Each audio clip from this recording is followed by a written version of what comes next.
আসসালামু আলাইকুম।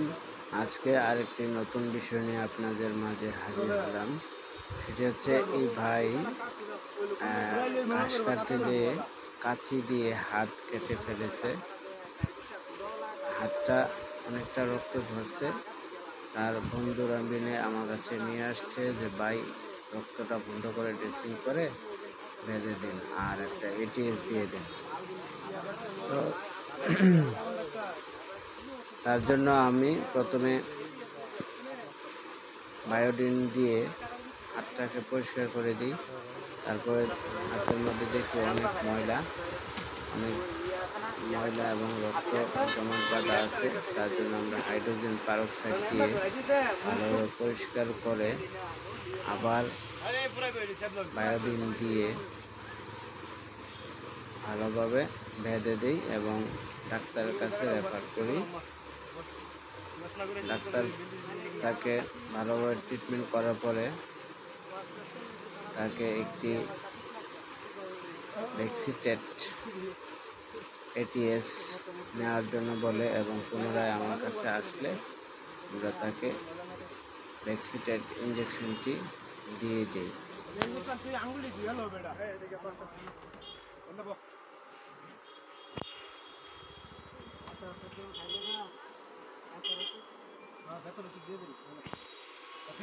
সতর্কতামূলক বিষয় হচ্ছে, যদি কেউ ধাতব জিনিস দ্বারা হাত পা কাটে, শরীরে যে কোনো অঙ্গ কাটে, অবশ্যই তাকে টিটেনাস ভ্যাকসিন নিতে হবে এবং ভালোভাবে পরিষ্কার করে তা প্রতিনিয়ত 2 বার সকাল এবং রাত ড্রেসিং করতে হবে এবং ভিতরে কোনো রকম ময়লা আছে কি না তা ভালোভাবে চেক করে ড্রেসিং করতে হবে।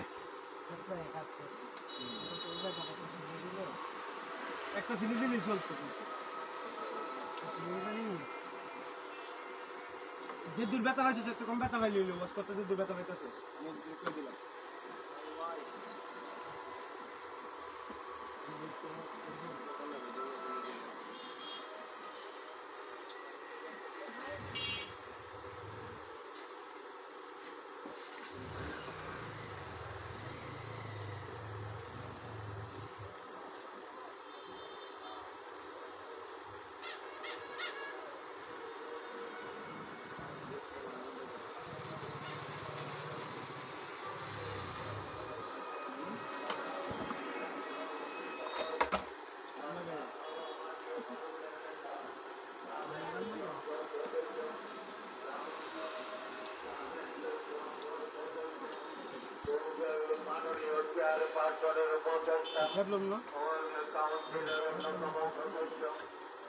মাংসের লোকে লাগিয়ে দেবো না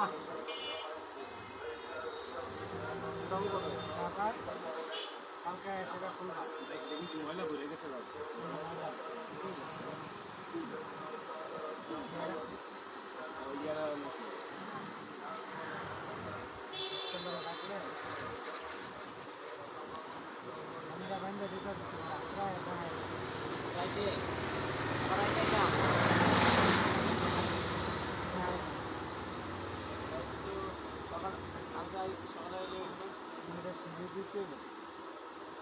দেখাও যদি সকালে গিয়ে সেটা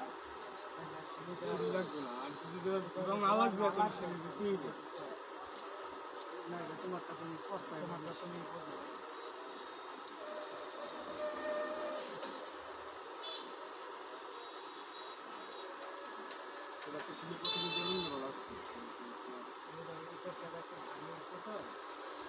ড্রেসিং হয়ে গেছে, এখন ভালোভাবে বেঁধে আমরা হসপিটালে পাঠাই দিব তাকে বড় ডাক্তার দেখানোর জন্য।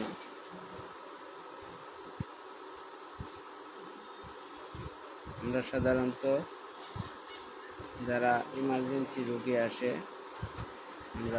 আমরা সরকারি হসপিটালের ইমার্জেন্সিতে পাঠাই। ডাক্তার দেখায় আমাদের কাছে চলে আসলো এবং বলল যে এই ভ্যাকসিনটা দেওয়ার জন্য। তো আমরা তাকে প্রস্তুত করে বসানোর পরে ইঞ্জেকশনটা রেডি করে তাকে ভ্যাক্সিটেট ইঞ্জেকশনটা ডাক্তার নির্দেশ অনুযায়ী তার মাংসে দেওয়া হয়।